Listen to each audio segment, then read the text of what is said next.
Boom! And welcome to another video of the Flowing Dutchman. Now in this video I'm going to talk about a weight recommendation for Indian clubs or light clubs. Indian clubs are also known as light clubs, but sometimes Indian clubs also refer to every type of club.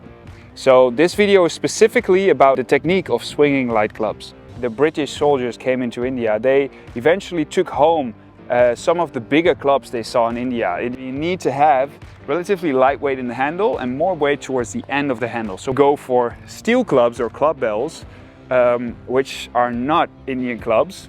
Whenever we're talking about swinging tools, people buy a weight that is way too heavy for them. I can train skills with this. For some people this would be a good weight.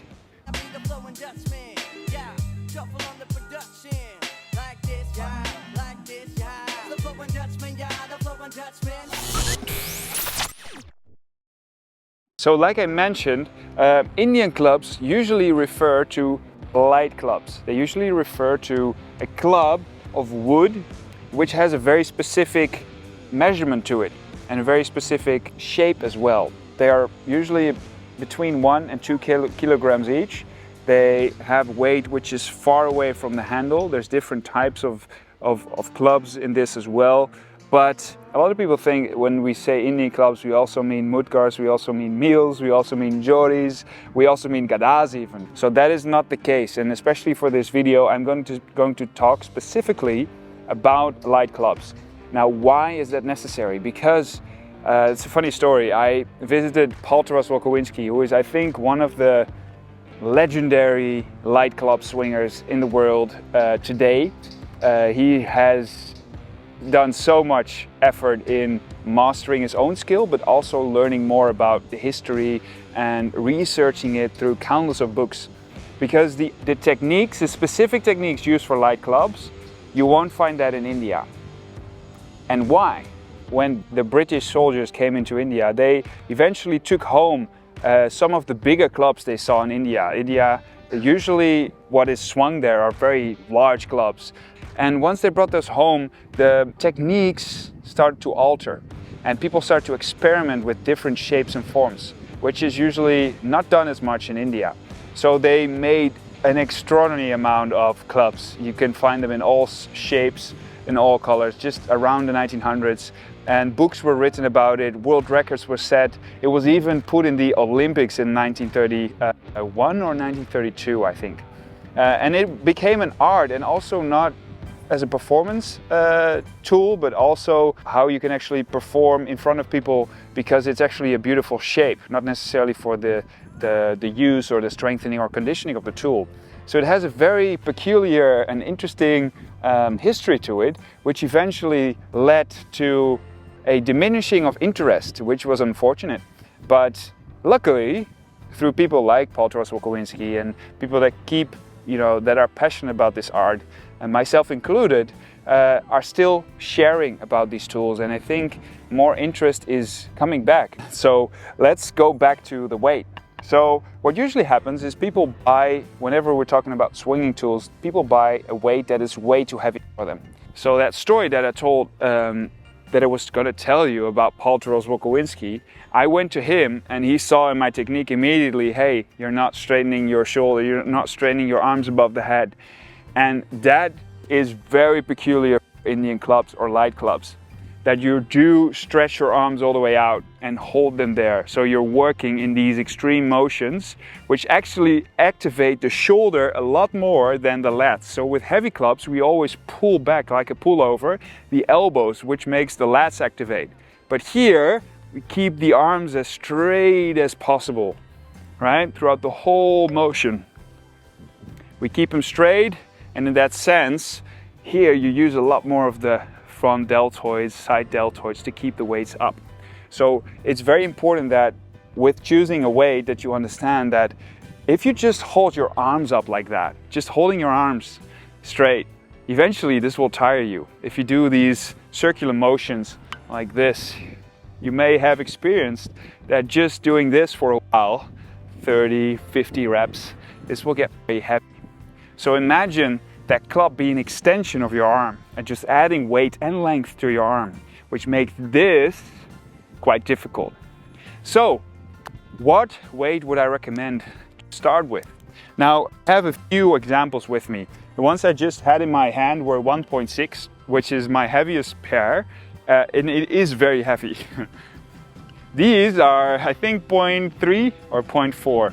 They're very light in the sense that for me, this is just play, right? So I can train skills with this. For some people, this would be a good weight. And I think with light clubs it's beautiful because you can still practice all your skills with these clubs, right? Because the weight is still far away from your hand. So you do still feel how the movement should be, which with the 1.6 kilo becomes quite more difficult. Now I've also brought a set of 1 kilo clubs. And this is where I basically want to go towards, because a 0.7 to 1 kilo is where I would recommend you starting with. It will be enough weight for you to progress. And usually with light clubs, the amount of time you're having these clubs in your hand and you're working is more on the 10-minute to 20-minute range. So imagine that weight becomes over time more heavy. All right. So a 1 kilo club is perfect to make transitions. Now you could also go for a teardrop model, which is to be recognized by the fact that the weight is even more pushed towards the end of the handle.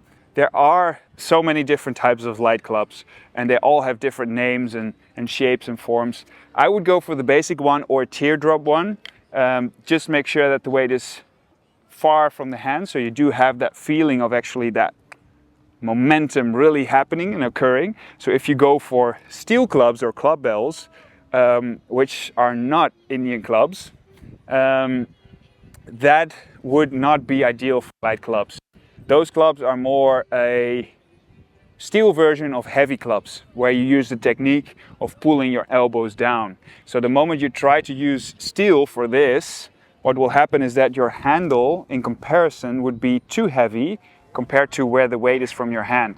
So that actual momentum part is not working properly, right? So you need to have relatively light weight in the handle and more weight towards the end of the handle. So with a steel club, once this really starts to occur is around 7 kilos, where the handle is actually light enough. And sometimes even with the 7 kilos, they make them so short and so thick in the handle that it's still not comfortable. So I don't really like the steel ones, to be honest. That's why I really enjoy the wooden ones. Yeah, so that was a little bit about the history and why you should go for these light clubs and start with about 1 kilo. Now we're working on at Dutch Flow Academy to actually bring you a beautiful set of clubs, which is the 1 kilo mark, which will help you with our courses on light clubs, the Light Clubs 101 and the Light Club 6, which will take you through just an amazing, fundamentally important part of light club swinging. Usually it's a lot about, you know, who can do the coolest movements and all these little twirls and twitches. The most important thing is learning principles and the fundamentals for light clubs, so you understand that how you can actually create patterns and you know what you are doing, right? If you swing parallel or crossing, or you're going symmetrical or asymmetrical, and all these things are really, really important, and they will open up a world for you that, you know, will be very, very fun. It will add something to it. It's a very different art than swinging maces. It's a very different art than swinging heavy clubs. So all of these arts and techniques are absolutely different in their technique, and the benefit of light clubs is tremendous, because you can make it so complex that your mind stays active in a way that is not comparable to any other swinging tool, I would say.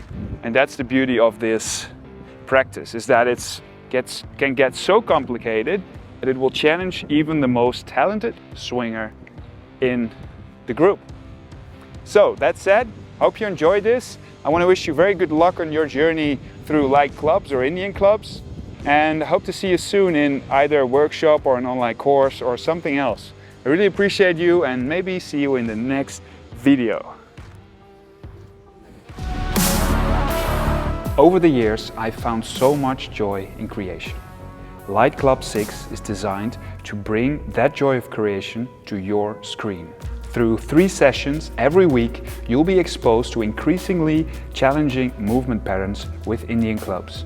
In the first week, you'll learn about crossing swings. In the second week, you'll learn about parallel swings. And in the third week, you'll learn how to combine the parallel and the crossing swings.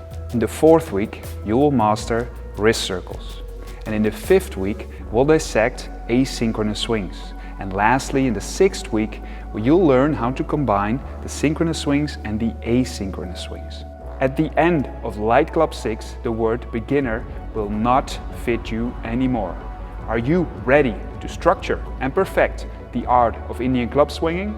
Join now at DutchFlowAcademy.com.